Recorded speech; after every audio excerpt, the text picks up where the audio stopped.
Empezamos a grabar.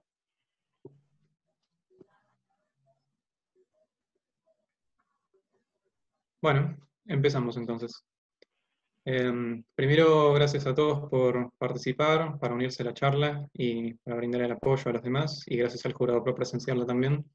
Mi nombre es Maximiliano Fonseca, yo soy estudiante de la carrera Ingeniería en Electrónica por parte de la Universidad de San Martín, y esta es mi presentación de proyecto final o tesis de grado, titulada Amplificador Chopper como acondicionador de señales para sensores magnéticos. Voy a empezar con una pequeña introducción acerca de sensores magnéticos y sus aplicaciones. Antes que comenzar con esto, quisiera resaltar que este proyecto fue desarrollado dentro de una empresa llamada Allegro Microsystems, que se dedica a la fabricación de sensores magnéticos integrados. Y por supuesto, esto se desarrolló con la tecnología provista por dicha empresa. La aplicación típica de sensores magnéticos es en los automóviles, y es el campo más importante en donde se desarrolla la empresa. Se pueden encontrar sensores magnéticos dentro del motor, se pueden ver en árboles de leva para sensar posición y velocidad, en el cigüeñal también, y en los sistemas ABS para poder medir la rotación de las ruedas y actuar en base a eso. También se colocan sensores magnéticos en las bombas hidráulicas de los sistemas de agua, aceite, de frenado también, con lo cual las exigencias de seguridad y de velocidad suelen ser bastante importantes. Otros ejemplos son control de motores de corriente continua. La posición del volante ya no es más mecánico, sino que se sensa el ángulo y se actúa en base a eso. Se sensan corrientes del sistema eléctrico, se hace una medición indirecta por medio de campos magnéticos, y como dije antes, las bombas. Particularmente, las corrientes se sensan de la siguiente manera. Se hace pasar una corriente por una espira, y esta espira va a generar un campo magnético. Ese campo magnético lo va a recibir el sensor magnético, y de acuerdo a eso se realiza la medición. Esto es muy importante porque se logra hacer una medición muy efectiva, muy precisa, de corrientes grandes de manera indirecta, sin pérdidas de potencia, por ejemplo. El sensor magnético utilizado es un sensor de efecto Hall. Acá vemos que hemos estudiado en alguna clase de física 2. Y el principio de funcionamiento es el siguiente. Se hace circular una corriente en un eje que vamos a llamar X. Esta corriente se posee control sobre ella, y el campo magnético va a estar en el eje Y, perpendicular a esta corriente. Estos campos magnéticos provocan una fuerza sobre las cargas que van a empezar a circular más sobre los puntos A, B, por ejemplo, si son cargas negativas, lo cual me van a provocar en el eje Z una diferencia potencial, que va a ser proporcional al campo magnético. De esta forma yo tengo una unidad en forma de tensión, que yo puedo manejar circuitalmente, porque somos electrónicos, que va a estar referida al campo magnético que yo deseo medir.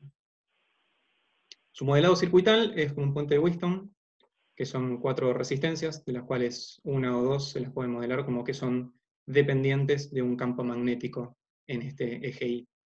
De esta forma yo tengo en la salida una tensión diferencial proporcional al campo magnético medido. Cabe destacar que esta tensión es diferencial de tal forma que yo puedo tener cierta inmunidad al ruido, porque de ahora en más todo el ruido insertado por otros componentes del sistema, del auto o la que sea la aplicación, va a entrar en modo común y yo voy a ser capaz de rechazarlo. Si ponemos este sensor dentro de un sistema un poco más real, como es el del circuito integrado, pasamos a un diagrama en bloques muy simple, en el cual yo tengo un sensor, este es el sensor Hall que vimos anteriormente, y lo voy a amplificar. Lo voy a acondicionar esta señal para que pueda ser procesada posteriormente por las siguientes etapas. A modo de ejemplo, está un conversor analógico digital para poder digitalizarlo y ser procesado digitalmente por alguna máquina digital, microprocesador, FPGA, lo que sea. Ya concentrándonos más en el transductor, que es el sensor y el acondicionador de señales, tenemos el diagrama en bloques debajo, con sus respectivas señales. Tengo una señal entregada por el sensor de efecto Hall, que es pequeña, vamos a llamarlo, por ahora, y la voy a amplificar y acondicionar para que pueda ser tratada por el ADC. El proyecto en cuestión es este triángulo que vemos acá, que es el acondicionador de señales.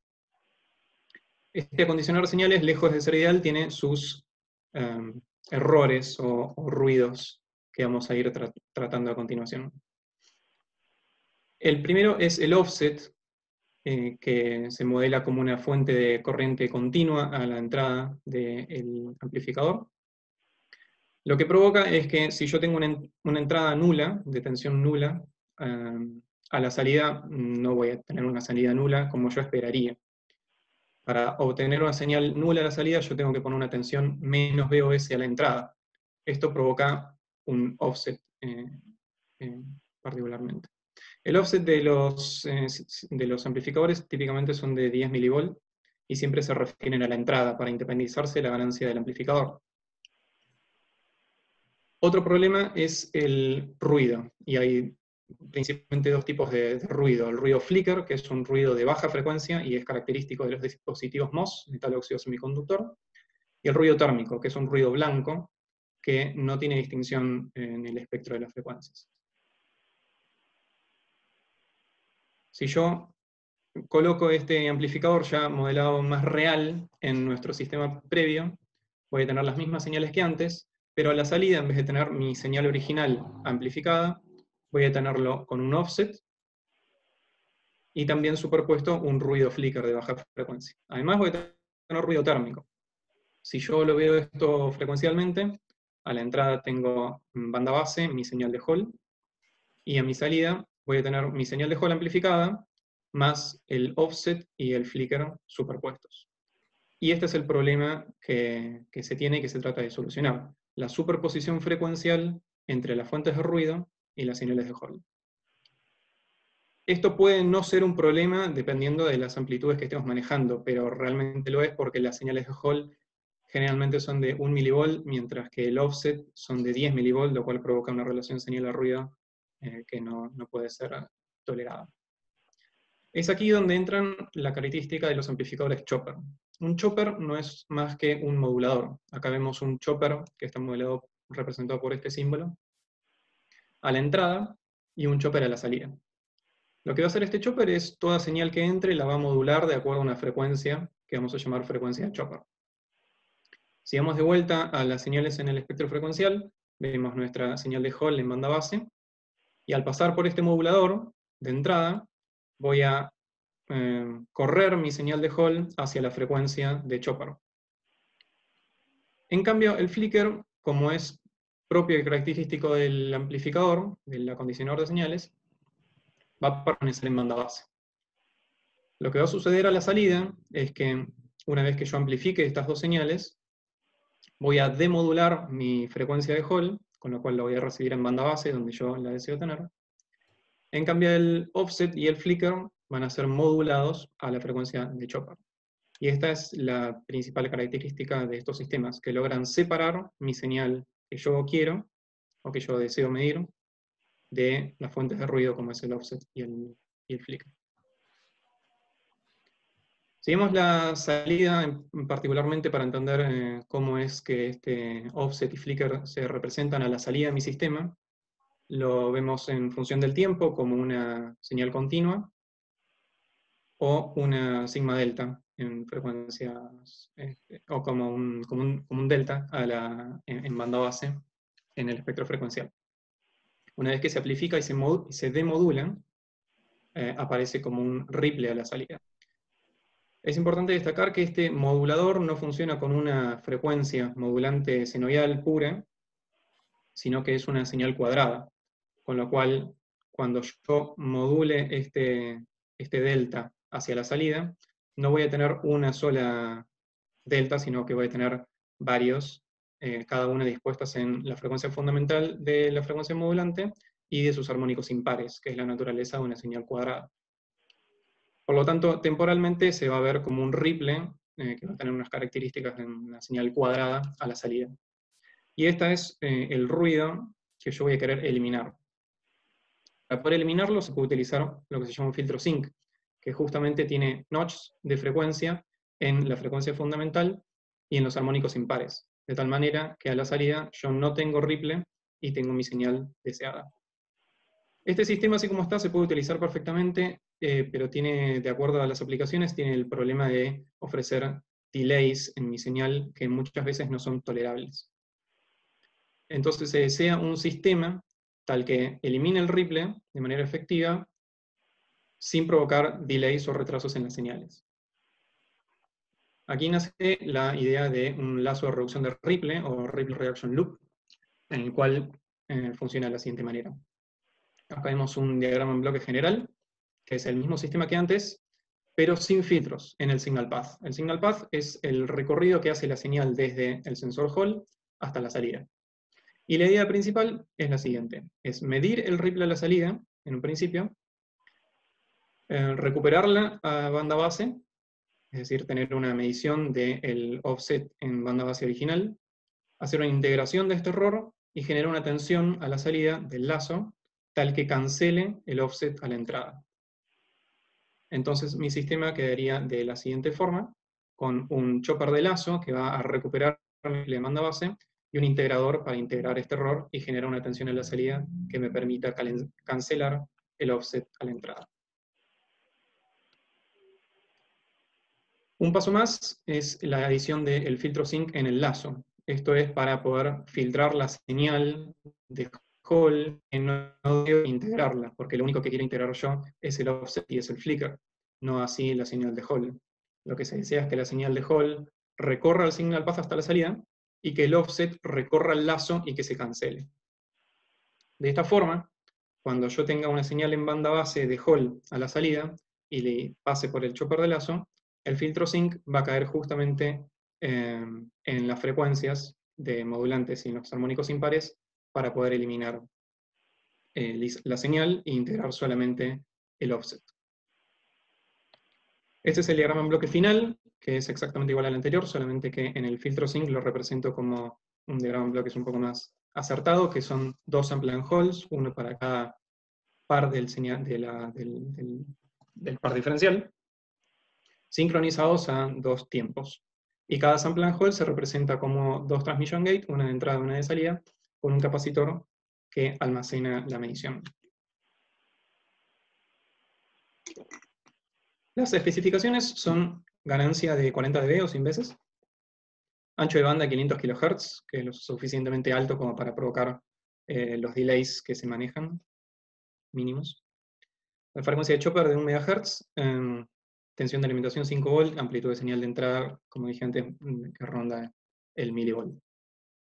Y la tecnología que se utilizó es el kit de diseño de proceso, o PDK, es provista por Allegro Microsystems, que pertenece al nodo tecnológico de 180 nanómetros. Es decir, que el transistor más pequeño que se puede hacer es de 180 nanómetros de largo. Vamos a ir recorriendo cada uno de estos subbloques para ver su implementación circuital. El chopper, como dije antes, es un modulador que se modula con una frecuencia, con una señal cuadrada como modulante, y su representación circuital es la que vemos a la derecha, que son 4 llaves o switches que me van a permitir conectar la entrada con la salida directamente en medio ciclo de clock, y en el siguiente ciclo de clock voy a poder cruzar las entradas con las salidas, que sería lo mismo que multiplicarla por -1. Y es así porque es que la señal modulante es una señal cuadrada que va entre 1 y -1. Porque o bien comunico la entrada con la salida directamente, o bien la comunico de forma invertida. Y es por eso que, ¿por qué no se usa una señal senoidal como modulante y se usa una señal cuadrada? Es porque su implementación con 4 switches es realmente sencilla. El filtro sync es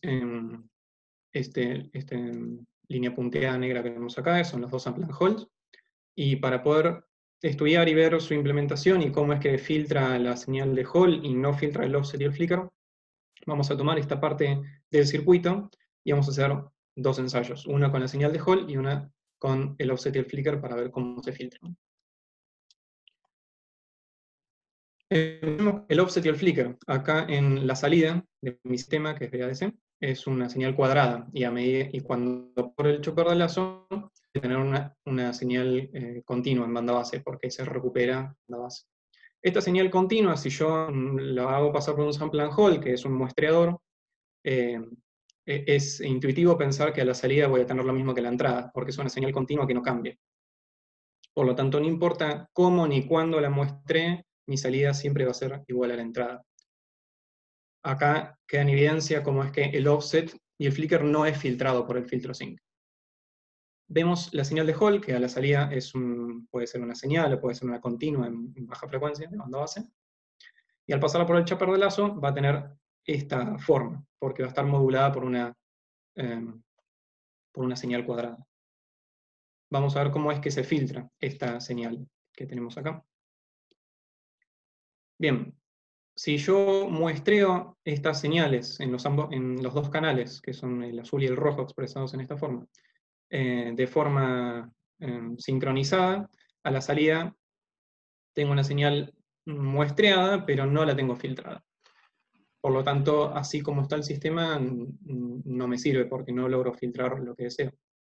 Entonces se hace un muestreo en contrafase, de esta forma, en donde se muestrea un canal y luego el otro de forma consecutiva. Esto me permite tener a la salida una señal, a ambos canales que tengan la misma fase, por lo tanto van a estar en modo común. Y si están en modo común, el bloque siguiente, que tiene entrada diferencial, los va a poder rechazar. La señal amarilla es la resta de estas dos señales, que son la salida, en donde se ve no solo una reducción en la amplitud, sino que también entrega la señal modulada en frecuencia de chopper. Y esto también es útil porque el integrador, que es la siguiente etapa, no es otra cosa más que un filtro pasabajos, por lo tanto, si yo tengo una señal de alta frecuencia, el integrador la va a poder filtrar. El esquemático es este que tenemos aquí, donde tenemos las dos transmission gates de entrada y de salida, para un canal y para el otro, junto con los dos capacitores que funcionan de modo conmutada. Es decir, de modo ping-pong, se le suele decir. Pasemos al amplificador principal. Y un problema que tiene el amplificador principal, que tiene un ancho de banda determinado, no tiene ancho de banda infinito. La especificación dice que tenemos que tener ancho de banda de 500 kHz.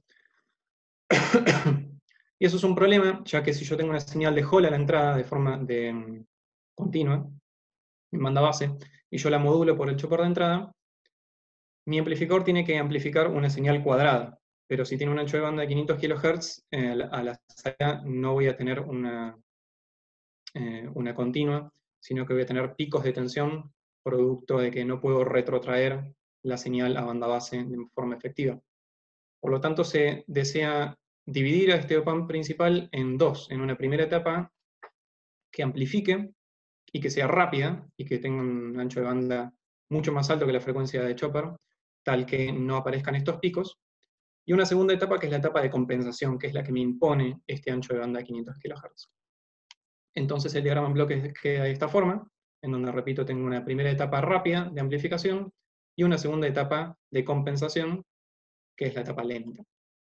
Este es el esquemático final, en donde se puede ver, podemos identificar el par diferencial de entrada, que corresponde a la primera etapa, junto con las cargas activas o fuentes de corriente. El chopper de salida, que son estos dos de acá, y luego tenemos los cascode y la segunda etapa de compensación que pertenecen a la segunda etapa, junto con un buffer de salida. El integrador se basa en la ecuación del capacitor. La tensión en un capacitor es la integral de la corriente. Por lo tanto, si se desea integrar una tensión, lo que se hace es convertir esta tensión por medio de un amplificador de transconductancia en corriente, y esta corriente se la hace pasar por un capacitor.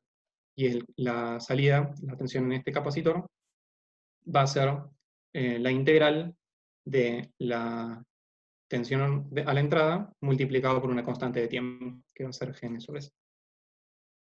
Ahora, este integrador también es un amplificador, y como todo amplificador tiene un offset y un flicker que se va a eliminar. Por lo tanto, a este integrador también se le va a aplicar la técnica de chopeo y se le va a introducir un chopper a la entrada y a la salida. Acá vemos los choppers de entrada y de salida. Y lo que me va a provocar este offset es, este offset va a ser una señal de tensión continua, a la cual la voy a convertir a corriente, y esta corriente va a estar chopeada, con lo cual a la salida voy a tener una corriente que va a tener una forma de onda cuadrada, que va a ser integrada por este capacitor. Por lo tanto, a la salida, este offset lo que me va a provocar es un pequeño ripple, se le puede llamar, que va a tener forma triangular, y que se va a superponer a mi tensión integrada que yo quiero, que yo necesito para poder cancelar el offset del op-amp principal. El esquemático final del integrador. Podemos identificar el par de entrada con las cargas activas al igual que antes. Y a la salida, luego de los choppers de salida, voy a tener el capacitor acá, a donde yo voy a hacer esa integración de esa corriente. Luego la voy a hacer pasar por un buffer de salida. Finalmente, este es el esquemático del top level, que es el bloque que conecta todos estos subbloques descritos anteriormente. Acá podemos ver el chopper de entrada. Luego vemos el amplificador principal. Acá adentro está el chopper de salida. Por lo tanto, esta es mi salida de mi sistema. Este es el lazo de reducción de Ripple, con el chopper de lazo, el filtro sync, que son estos dos sample and hold, junto con el integrador chopeado. Y acá arriba vemos la red de realimentación, o feedback, para poder fijar la ganancia del sistema. Finalmente, las simulaciones, hay muchas simulaciones con las cuales analizar este sistema, pero las más importantes es la tensión a la salida, excitándolo con una señal de Hall, que en este caso es una señal senoidal, y el offset. Entonces, lo que vemos acá en rojo y en amarillo son los dos canales de la salida, y en verde la resta entre ambos, por lo tanto en forma diferencial. Y lo que vemos al principio es una señal de Hall en forma senoidal amplificada, y a los 5 microsegundos, de forma de ensayo, se le inyecta un escalón de offset. Este escalón de offset no tiene una representación real, pero es simplemente un ensayo para poder ver cómo es que el lazo reacciona. Y acá vemos cómo es que se origina este ripple producido por el offset a la salida. Y a medida que va pasando el tiempo, este ripple es medido por el lazo y es cancelado a la entrada. Y luego de quizás 5 o 8 microsegundos, este ripple es totalmente cancelado, y a la salida tengo simplemente la señal de Hall, que es en este caso senoidal. Y es importante para mí porque esta es la justificación del lazo. Si yo no tuviese lazo, tendría este ripple a la salida, y yo tendría que poner un filtro sync que sea capaz de eliminar este enorme ripple a la salida y poder dejarme la señal de Hall limpia. Las características de este filtro pueden ser muy exigentes. Un poco el detalle de la señal de salida, en donde vemos pico a pico podemos medir la tensión a la salida, que se mide en 197,44 milivolts, lo que me da una precisión en la ganancia de 98,72%. Es decir, amplifico 98,72% de los 40 dB deseados. Más unos glitches de alta frecuencia, un ruido de alta frecuencia que no es muy energético y se pueden ser filtrados fácilmente con un filtro de muy alta frecuencia. Bueno, no es muy alta frecuencia, pero de más de 500 kHz, que es el ancho de banda del op-amp principal. El otro ensayo importante a hacer es anular la señal de Hall y solamente hacer el ensayo con el RIP. Por lo tanto, yo al principio no tengo señal hasta que a los 5 microsegundos hago el escalón de offset. Tengo Rippler y se cancela. Y este es el detalle de esta cancelación. Idealmente esta señal a la salida debería ser 0, pero existe un Rippler residual debido a que el lazo no es perfecto y no logra medir y cancelar el Ripple al 100%, y me queda un Ripple residual igual a 2,58 milivolts. Hay otras fuentes de ruido y errores que hay que medirlas y analizarlas, y están resumidas en esta tabla. Tenemos 3,88 milivolts de ruido térmico del op-amp, que el lazo no es capaz de cancelar porque es un ruido blanco que no tiene predominancia en el espectro. El offset residual del op-amp principal, que es el offset de la segunda etapa, que no está chopeada, por lo tanto no es capaz de eliminarlo. Un error de estado estacionario, que es debido a la ganancia no infinita del integrador. El offset del integrador, que como mencioné antes, provoca una señal triangular a la salida, que tiene este valor. La precisión en la ganancia, el 98,72%. Y el Ripple residual, que es la última imagen que vimos antes, que es aquel Ripple que no logró medir y cancelar al 100%. Todos estos valores se puso como objetivo tener menos del 2% del error, lo cual se cumplió. 2% de 200 milivolts pico a pico son 4 milivolts. Por lo tanto, se logra el Ripple de manera significativa y, como detalle más importante, sin la adición de filtros en el signal path. Y se logra un signal path rápido de 500 kHz de ancho de banda, que es simplemente el polo del op-amp, permitiendo amplificar flancos del campo magnético con el mínimo delay posible. Hasta acá es el diseño de lo que vendría a ser el comportamiento del circuito, y a continuación presento lo que vendría a ser el layout, que es en silicio como efectivamente se va a fabricar el diseño. Esta imagen que vemos acá es el diseño completo, y se presentan solamente las primeras máscaras de fabricación del proceso de fabricación de circuitos integrados, que son todas las difusiones y todas las N-wells y P-wells y hasta gate poly, es decir, todas las máscaras de fabricación excepto las conexiones por metal. Acá vemos lo que vendría a ser el integrador o el amplificador del integrador, junto con sus capacitores, a donde va a integrarse esa corriente. Tenemos también el amplificador principal, que es este bloque que vemos acá en el medio. Finalmente tenemos resistencias de realimentación, algunos choppers tenemos por acá, y este bloque que vemos por acá es el sample and hold, con sus capacitores a donde se almacenan las muestras medidas. Luego presentamos los metales, que vendrían a ser las interconexiones entre los bloques. Tenemos 3 niveles de metal. En rojo tenemos el primer nivel de metal, el amarillo, y finalmente el verde es el tercer nivel de metal. Acá para mostrar un poco las muchísimas conexiones que tiene el sistema.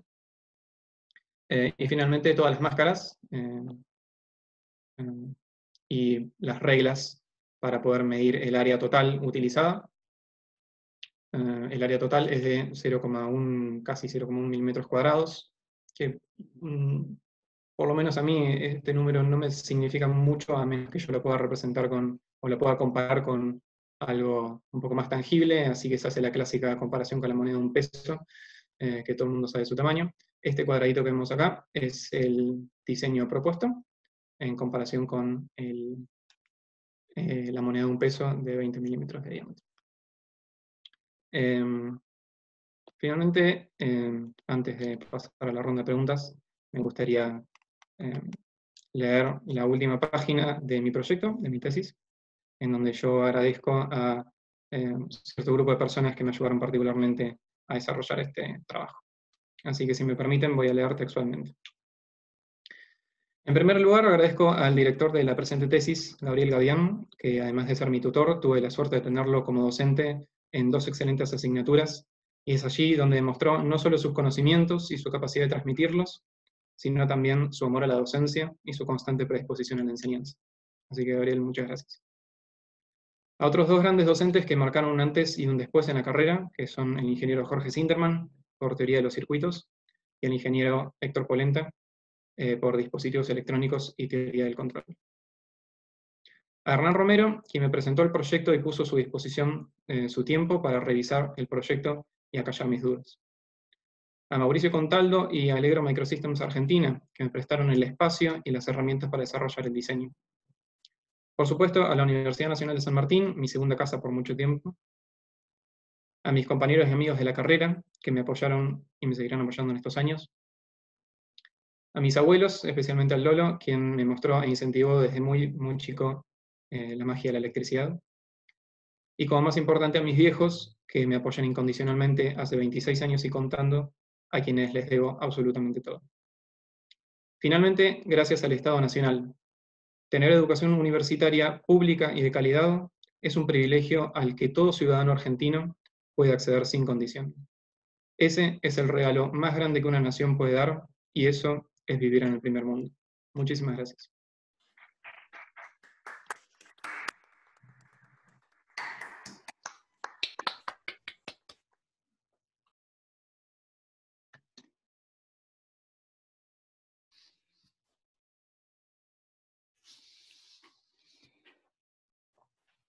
Bien, jurado.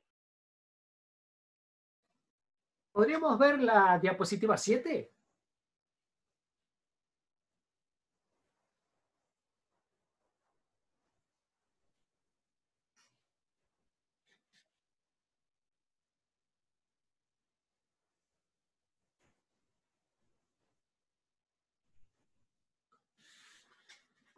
Perfecto. Maximiliano, uno podría pensar a priori de que chopear a la entrada podría haber sido reemplazado por chopear la corriente del efecto Hall en lugar de chopear los dos terminales de tensión. ¿Alguna reflexión respecto a eso?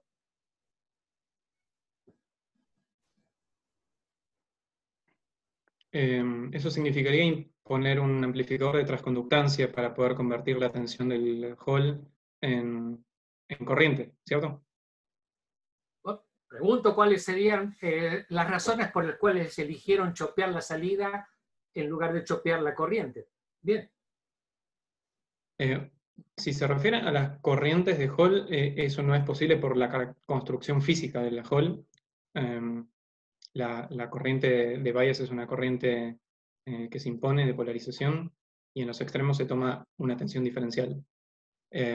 Ahora, a esa tensión sí se la puede convertir en corriente, y de hecho se lo hace. Se utiliza una configuración, si mal no recuerdo, se llama Gilbert, pero es otro diseño, es un poco más complejo, por lo cual se decidió optar por este, que es un poco más simple.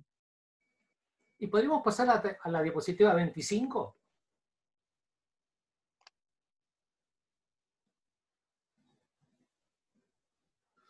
Bien, a ver, miro la diapositiva, no el resto de la presentación, pero yo digo, lo que hay a la entrada del chopper de salida, ¿no es lo mismo que a la salida del chopper de lazo? Sí. ¿Estoy muteado? No. No.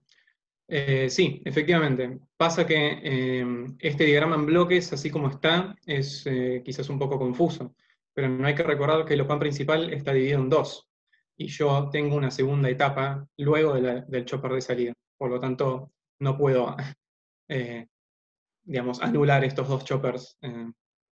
Por eso yo le pregunté mirando solamente esta diapositiva y no el resto de la presentación. Sí, mirando esta diapositiva, sí. Debieron haber estado las dos partes del amplificador principal. Correcto. ¿Y en qué aplicación automovilística se requiere 500 kHz de ancho de banda?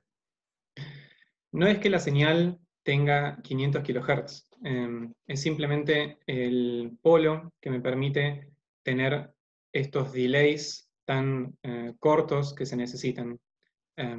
Por ejemplo, cuando se desean medir la velocidad de engranajes, los dientes de engranaje, cuando se miden estos dientes de engranaje, se provocan flancos de campo magnético. Estos flancos de campo magnético es lo que se desean medir con precisión.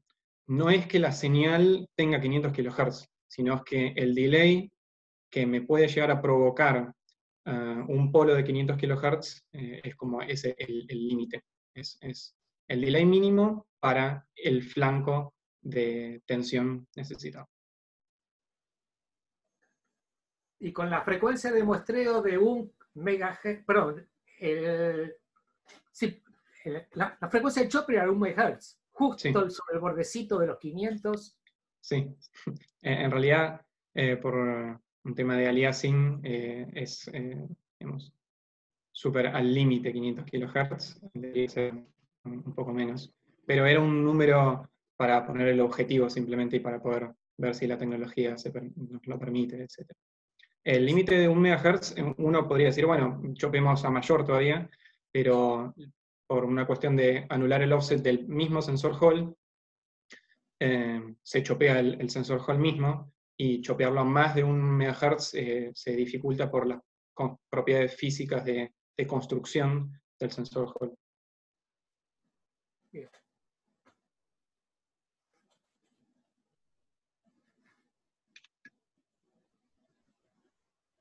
¿Alguna pregunta al resto del tribunal?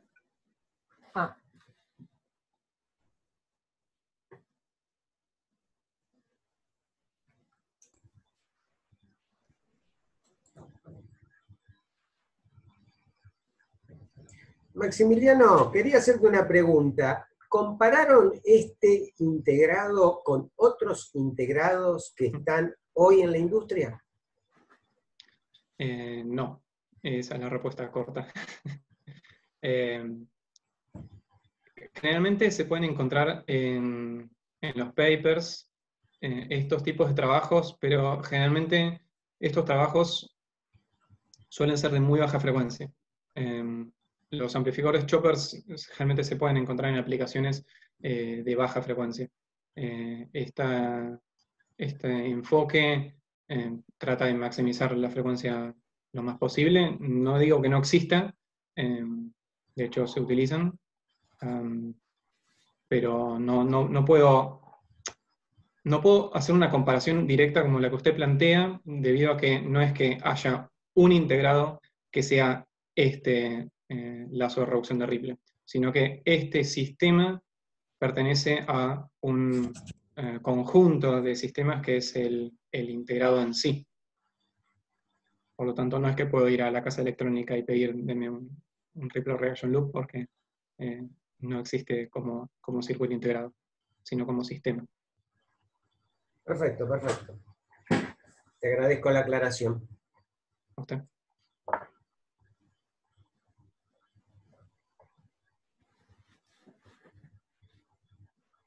¿No hay otras preguntas? Marcelo, ¿tenés alguna? Yo estoy satisfecho con las respuestas.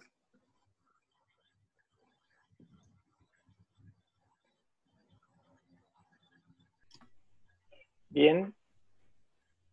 Voy a leer el acta de acuerdo con lo pedido por el jurado. Acta de final.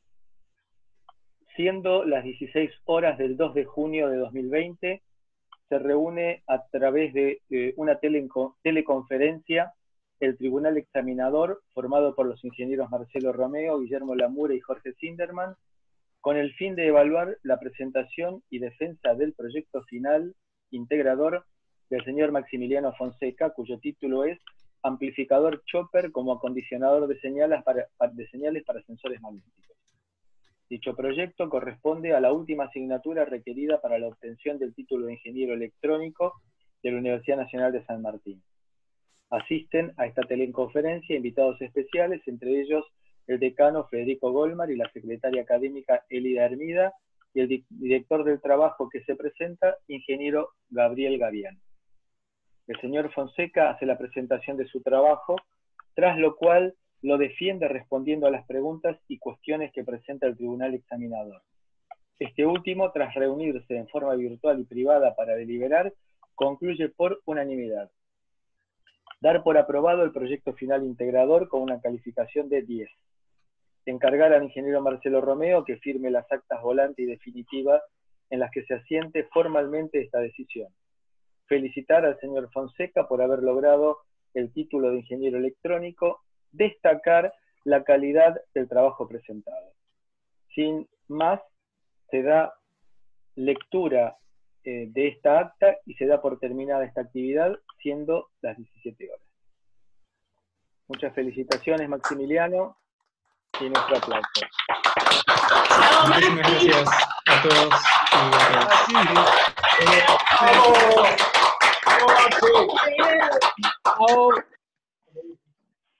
Me gustaría, primero que nada, felicitarlo a Maxi Gracias, y destacar el trabajo que hizo, no solamente en el producto final, sino dar testimonio de lo que fue su avance desde el inicio, que lo conocí en la primera materia que lo tuve como alumno, hasta este momento.